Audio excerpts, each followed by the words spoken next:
one of I've called this behind the scenes kind of peek in whatever I used here in the title, because one of the things I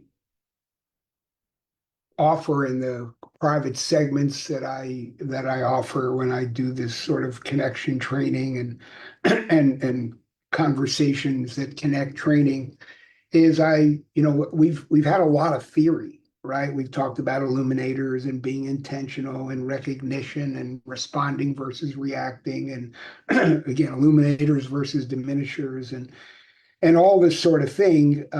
We talked all about conversation types and the buckets that are involved in different conversation types and social and emotional and diatribes and dialogues and so forth and so on. So one of the things I suggest that people do now is give themselves a little pop quiz to see if they really are plugged into this and do they actually give a crap? Are they willing to put what we've talked about to some sort of test? I mean, test, it's your own. No one's judging anybody on anything, but it is a chance to see how much any of this means to you. Again, in a live setting, if I do it in person, it's very easy for me to walk around or if it's in a room or certainly even on a Zoom to ask people questions. This is a one-way stream. I guess it's more of a um, not a diatribe certainly, but an opportunity for one way. So if you're willing to test yourself, as it were, uh, the thing that I like to use the most, and I've referenced this before, is this program called Acres of Diamonds. And Acres of Diamonds is something that I learned about a bunch of years ago. I've written notes. In fact, I have a note here too that I wrote to my brothers, friends, sisters, clients, parents, cousins, colleagues, aunts, uncles, nieces, nephews. Please indulge me for no more than 2 minutes and allow me to share a story that struck me profoundly. And the story, I think I told you all, or referenced it certainly the other day, was there's a speech that was delivered 6,000 times around the world by a gentleman named Russell Cornwell, who was actually the president of Temple University back in the day. And the central idea of the speech that he gave is don't look anywhere else for opportunity, achievement, or fortune. The resources to achieve all those things are present in your own community. And the story goes that um, there was an Arab guide who told about a man who wanted to find diamonds, so he sold his farm. He wanted to find them so badly, he sold his property and went off looking futilely for diamonds all over the country, Africa. And the new owner of the home just dug in the front yard and discovered a rich diamond mine located right there on the property. And so, if you're looking for success, if you're looking for diamonds, dig in your own front yard. And the reason I use this story, the reason that I talk about it a lot is when you want to test out some of your understanding illuminators, understanding diminishers, understanding your ability to have different sorts of conversations and um, uh, dialogue and diatribe and so forth, is to reach out, uh, make a spreadsheet and use some of your acres of diamonds, close family members, aunts, uncles, cousins, friends who you haven't spoken with in a while, and reach out and try to connect with them and pick a story, one story that might remind you of them. So you have somebody's name here. I hope I'm doing a good job of explaining this. So using your acres of diamonds, friends, colleagues, relatives, whatever, make a list of, I don't know, 10, 7, 5, 12, and next to their name, write down a story that reminds you of them. Any story whatsoever, any episode of your life. Remember the time when we did this, or I just thought of a time when we did that, or I remembered a book you mentioned to me, and reach out and talk to them about it. Give them a call.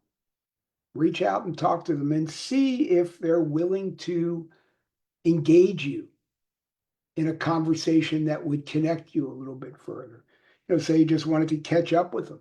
And of course, it is hypothetical and theoretical, but if you're genuinely interested in in connecting, it takes practice, right? And practice comes, it's best done with your acres of diamonds, people who already know you. It's not a cold call. I encourage people to do it with me and see how the conversation goes, and see if you wind up with diminishers. See if you wind up with people not interested in discourse, but people just interested or dialogue. See if there's people who just want to dominate, right? They just want to go off and why haven't you called me? You suck. And see how it is with you, because the only real way to be better at connecting and understanding your own conversation style is to put yourself out there and do it, right? And I one of the quotes that drove me to start all of these conversations that I'm having now, all these Facebook lives, as it were, was the quote from Chris Voss, the FBI hostage negotiator. I struggle with that. Your communication system is perfectly designed to give you the outcomes you're getting. So again, it's entirely up to you to set a tone in these conversations, and you see what comes back. Some people are not capable of dialogue. They just want to go off. And you got to learn that. And then, of course, how do you deal with that? And you'll learn how often you want to get back to them. But it's first you setting a tempo, you setting the tone, you starting the ball rolling. So, and again, the way you approach it, I suggest you approach it with a story or an anecdote from your past with these people, because again, your communication system is perfectly designed to give you the outcomes you're getting.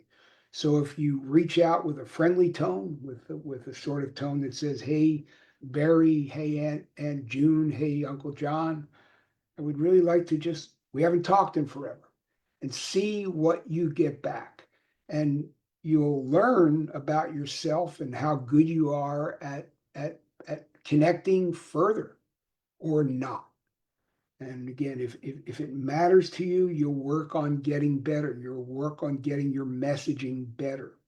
The thing that kept my career thriving, alive, vibrant, interesting was I really was able to help people with their messaging by understanding who they were and how to say it helped them say what they meant and mean what they say. I told all of you, I'm giving a big dump here of all the previous things. I asked you to figure out how you would describe yourself. What's your style? I'm a 74-year-old kid from a Philly playground. I talk in playgroundese. I can intermittently drop cuss words or whatever it is, but it's kind of who I am, and how I roll. We all roll a certain way. You have to decide if how you're rolling is giving you the desired result. So start with your acres of diamonds. Make a list of 7 or 10. Reach out to me. I'm happy to, I tell you all the time, I'm happy to connect with anybody. But to get better at this, to be better at connecting, you have to go out and try to connect. So mine your acres of diamonds. Don't leave them unmined. Value your relationships, value yourself. Some may never respond. That's not the issue. The lack of connection won't come from your heartfelt action of taking the time to reach out. Your communication system is perfectly designed to give you the outcomes you're getting. So practice it. And I hope this all makes sense, everybody. Obviously, connection is currency. Connection matters to me. And this is kind of a behind the scenes little pop quiz tool of how we do it inside private sessions that I do. And hope it makes sense. I'll post Acres of Diamonds, the speech, just so you can all have it, and maybe a picture of a spreadsheet. and start to figure it out from there. See if you can determine what sort of conversations you'll be in with these people and how they all go. So hope this makes sense, everybody. Stay safe and catch you soon. Thank you.